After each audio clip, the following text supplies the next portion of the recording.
Alô, amigos do Arena Esportiva, aquele abraço. Nosso tema de hoje é a marca Flamengo. Quanto vale? Para tratar do tema, temos a presença do deputado do PSDB, Luiz Paulo. Obrigado, deputado, pela sua presença. Eu que agradeço. Também a presença do presidente do Flamengo, reeleito Eduardo Bandeira de Melo. Presidente, muito obrigado pela sua presença aqui na TV Alerj. Eu que agradeço, prazer enorme estar falando com vocês aqui da TV Alerj. Ok, bem, quanto vale a marca Flamengo? Segundo estudos da BDO Brasil, que trabalha com dados exclusivamente do país, o valor é superior a 1 bilhão e 200 milhões de reais. Recentemente, o clube conseguiu renovar por mais um ano com a Caixa Econômica Federal. O valor, 25 milhões de reais, sem aumento de receita. O Flamengo tem outros patrocinadores também. Presidente Eduardo Bandeira de Melo, foi difícil essa negociação? O Flamengo tenta mais patrocínio? Como é que está essa questão toda? E obrigado aí mais uma vez. Prazer enorme, Rui. Efetivamente, essa nossa negociação de patrocínio ainda não terminou. Tá? Nós esperamos que tudo termine muito bem e não só com o nosso patrocinador master, mas com os nossos outros patrocinadores também.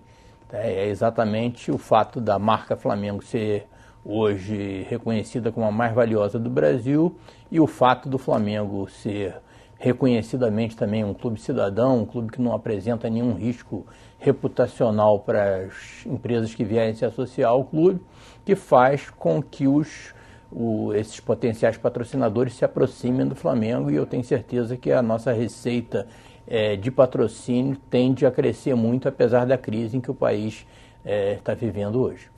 Deputado Luiz Paulo, o senhor conhece de esporte, claro, acompanha o dia a dia. Credibilidade é uma palavra-chave para se ter a confiança de quem quer vincular o nome, a marca, a um clube? Sem dúvida nenhuma.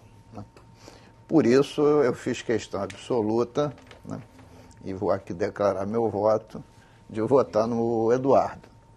Porque um clube ele tem que ser bem gerido para ele ter credibilidade. E os seus dirigentes também têm que ter um conceito probo, que eu acho que isso influencia diretamente na marca, porque que ninguém quer contratar, ninguém quer patrocinar um clube em que as suas finanças estejam arruinadas ou que os seus dirigentes estejam infringindo normas e leis, etc, etc. Então, credibilidade é fundamental, torcida é fundamental e, evidentemente, também o sucesso do clube. Com certeza. Bem, o primeiro mandato já terminou. Foram 3 anos difíceis para o acerto de contas. A atual administração pegou o clube com uma dívida aí de cerca de 750 milhões de reais e hoje o endividamento bruto está na casa de quase 500 milhões de reais. Presidente, foi difícil esse seu primeiro mandato pegar um clube em que todos diziam se fosse uma empresa tinha falido, fechado as portas. Como é que o senhor teve coragem de pegar um clube com 750 milhões de reais de dívida? Olha, a gente até fazia uma brincadeira que 750 milhões de reais dividido por 40 milhões de torcedores, cada rubro-negro devia 18,75. Então, teoricamente, seria fácil, cada um dasse 18,75, a gente pagava a dívida num instante. É claro que isso daí é uma brincadeira, mas talvez não esteja muito longe disso. Se você tem 40 milhões de torcedores, que podem representar um potencial de receita muito grande para qualquer empresa que venha se associar ao Flamengo, você pode sonhar em reduzir a sua dívida, aumentar a sua receita e superar qualquer tipo de constrangimento como a gente vinha sofrendo, uma crise de credibilidade que o Flamengo estava atravessando, ninguém queria se associar ao clube, nem jogador, nem treinador, nem fornecedor, patrocinador, e tudo isso pode ser revertido, principalmente para quem tem 40 milhões de torcedores. É muito difícil você pegar uma dívida de 750 milhões de reais para um clube que tem 1 milhão, 2 milhões de torcedores, mas não é tão difícil assim para quem tem 40 milhões de torcedores. Então, o que nós fizemos ao longo desses 3 anos foi trabalhar para aumentar a receita, fizemos um ajuste dramático, né, de contenção de despesas, de renegociação de dívida.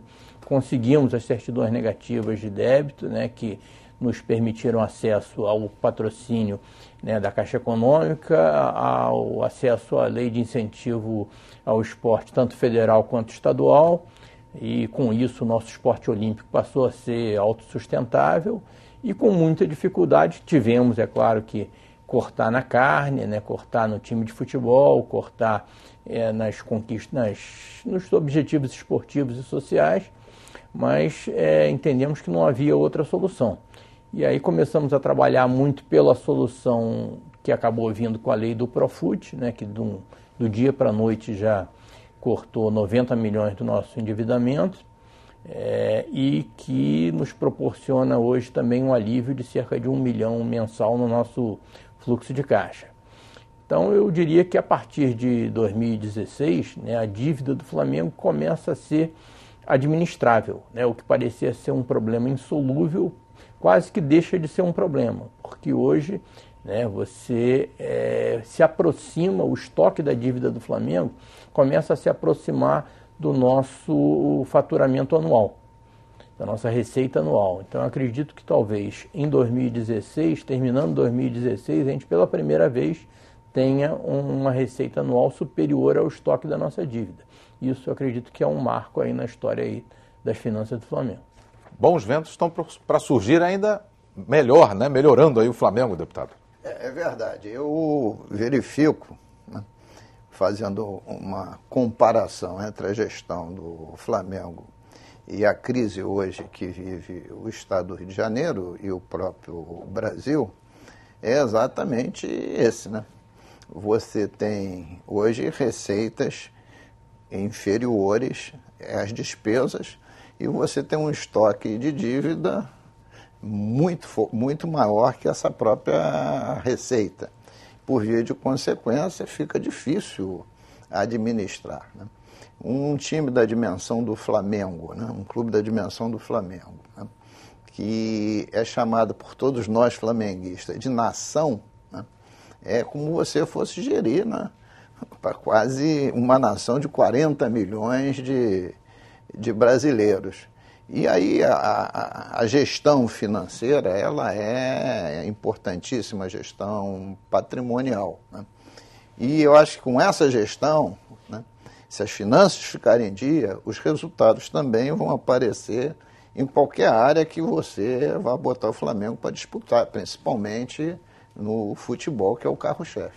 Presidente, muitas críticas.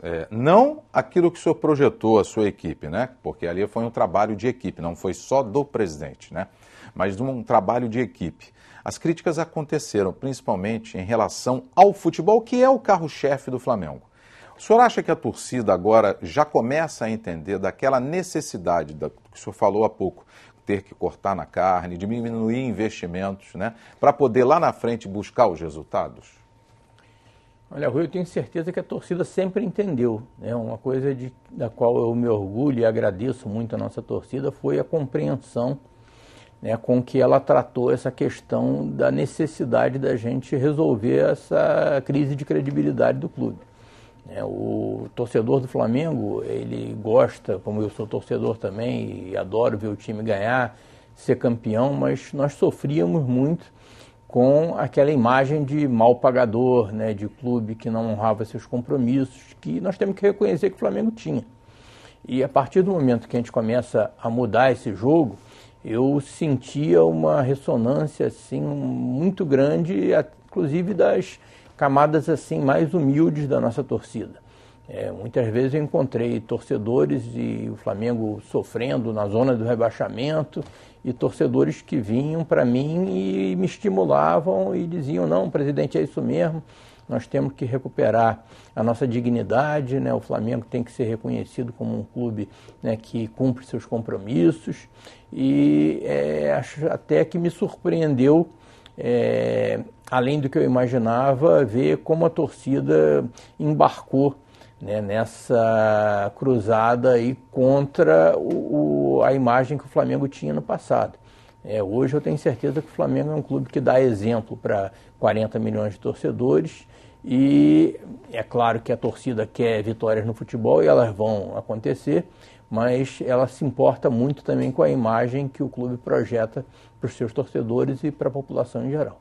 Deputado, o presidente falou de um aspecto, zona do rebaixamento. O Flamengo teve algumas vezes ali na gestão do presidente Eduardo Bandeira de Mello na zona do rebaixamento. A torcida cobrava isso violentamente, porque o Flamengo, dos 4 aqui do Rio de Janeiro, né, Vasco, Fluminense e o Botafogo, o Flamengo é aquele que não foi rebaixado para a 2ª divisão e muito menos para a 3ª divisão. Eu pergunto ao senhor, chegou a dar aquele friozinho na barriga?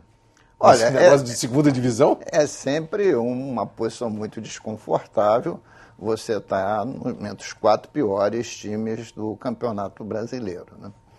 Mas isso me remete a uma outra questão e uma dúvida que eu sempre tive. Então é hora de tirar. No auge do Campeonato Brasileiro, no auge, você tem praticamente 2 jogos por semana, o que dá 8 jogos por mês, ou 16 em 2 meses. Você contrata um técnico e faz um contrato de 2 anos. Se esse técnico, em 16 jogos, perder 8, ele vai embora. Aí na rescisão é um prejuízo enorme. A pergunta que eu faço é assim, por que não faz o contrato com os técnicos em prazo muito mais curto para não onerar depois os cofres do clube? O presidente pode responder. A pergunta é exatamente para ele. A pergunta é fácil, né? Quando nós chegamos no Flamengo, nós encontramos várias pendências, né, com ex-treinadores, com jogadores que já haviam deixado o clube e que nós pagamos religiosamente e eu acredito que a partir agora do ano que vem, acho que só sobra o Romário, já conseguimos quitar tudo.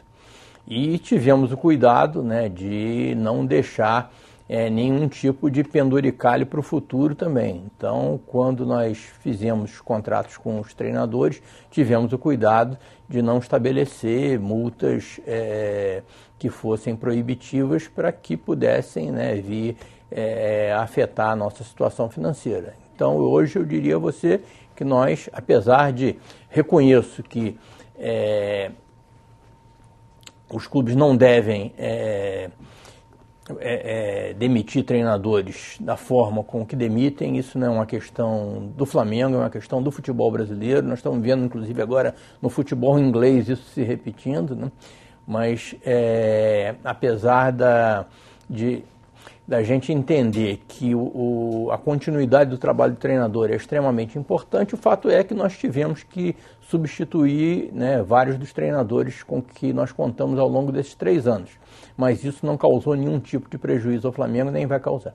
Eu me lembro até, já que a gente está em cima do laço aqui do primeiro bloco do Arena, que o Flamengo chegou a pagar 8 treinadores que esses não estavam mais no clube, sendo, se eu não me engano, o Zagallo recebia 2 vezes, o Joel Santana recebia 2 vezes, ou era o Evaristo, né, por erros de administrações passadas, o que gerou realmente problemas e até chegou a atingir a sua própria administração. Daqui a pouquinho a gente volta falando da marca Flamengo aqui no Arena Esportiva, com as presenças do deputado Luiz Paulo, do PSDB, e também do presidente do Flamengo, Eduardo Bandeira de Mello. Já no Arena Esportiva.